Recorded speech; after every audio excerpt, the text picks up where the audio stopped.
اے سرکار مدینہ علیہ الصلوۃ والتسلیم کے پیارے دیوانوں، فرمایا گیا قیامت کے دن ایک بندے کے نام اعمال کو تولا گیا، حساب کتاب مکمل۔ رب نے فرمایا بندے تیری نیکی اور بدی دونوں برابر، دونوں ایکول ہیں۔ اگر تو جنت میں جانا چاہتا ہے میں تجھے اجازت دیتا ہوں، جا نکل جا میدان قیامت میں، ایک نیکی تلاش کر کے لے آ۔ اگر ایک نیکی آج تجھے کوئی دے دے گا میں وعدہ کرتا ہوں میں تجھے جنت میں داخل کر دوں گا۔ اس بندے کو مہلت دی گئی، وہ نکلا تلاش کرنے کے لیے۔ اے سرکار مدینہ علیہ الصلوۃ والتسلیم کے پیارے دیوانوں، ذرا دل پر ہاتھ رکھ کر سوچو، میدان قیامت میں کیا کوئی کسی کا حامی اور مددگار ہوگا؟ کیا کوئی کسی کو اپنی نیکیاں دینے والا ہوگا؟ بریلی کے تاجدار اسی لیے فرماتے ہیں ماں جب اکلوتے کو چھوڑے آ آ کہہ کے بلاتے یہ ہیں، باپ جہاں بیٹے سے بھاگے لطف وہاں فرماتے یہ ہیں، مرکز میں بندوں کو تھپک کر میٹھی نیند سلاتے یہ ہیں، ٹھنڈا ٹھنڈا میٹھا میٹھا پیتے ہم ہیں پلاتے یہ ہیں۔ میدان قیامت میں کوئی کسی کا پرسان حال نہیں۔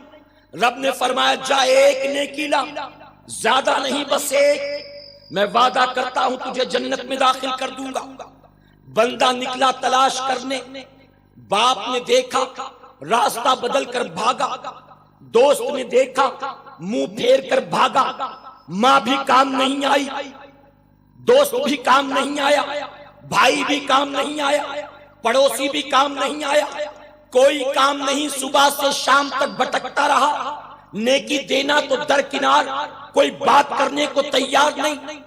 بھٹکتے بھٹکتے اچانک نظر پڑی، اسے اپنی ہی طرح ایک اور آدمی میدان قیامت میں بھٹکتا نظر آیا۔ جس کے پاس جانے کی کوشش کی ہر کوئی اسے دیکھ کر بھاگا، لیکن یہ پہلا آدمی تھا۔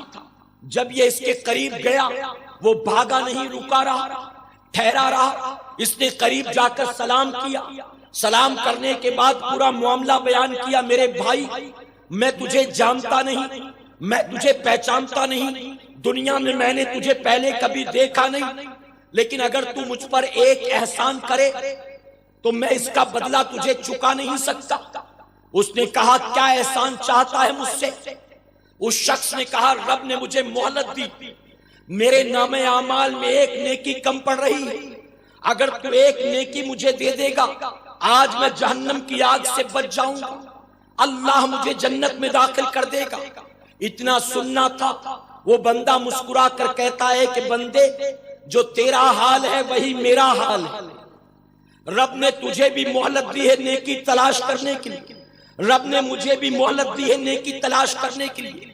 صبح سے شام ہو گئی تو بھی بھٹکتا رہا، صبح سے شام ہو گئی میں بھی بھٹکتا رہا، نہ تیرے اپنوں نے تجھے نیکی دی نہ میرے اپنوں نے مجھے نیکی دی۔ اے بندے تیرے اور میرے درمیان، تیرے اور میرے بیچ میں یہ ساری چیزیں سملر ہیں، صرف ایک فرق ہے تیرے میرے بیچ میں، اور وہ فرق یہ ہے کہ تیرے نام اعمال میں ایک نیکی کم پڑ رہی ہے اور میرے پورے نام اعمال میں صرف ایک ہی نیکی ہے۔ میں سمجھ گیا جب ایک کم پڑتی ہے اور تجھے کوئی دینے کو تیار نہیں ہے، مجھے تو جنت میں جانے کے لیے ڈھیروں نیکیاں چاہیے۔ میں سمجھ گیا کہ میری بدعمالیاں اب مجھے جہنم کا ٹھکانہ بنا دیں گی۔ اے بندے میں تو چلا، لیکن جاتے جاتے میں اتنا ضرور کروں گا کہ میں تو جہنم میں جا رہا ہوں۔ اپنی یہ ایک نیکی جو میں نے زندگی میں کی تھی اسے لے جا کر میں کیا کروں گا؟ کم سے کم یہ میرے کام نہ آ سکی، تیرے کام تو آ جائے گی۔ اے بندے تو اسے رکھ لے، ہو سکتا ہے اللہ اس نیکی کے صدقے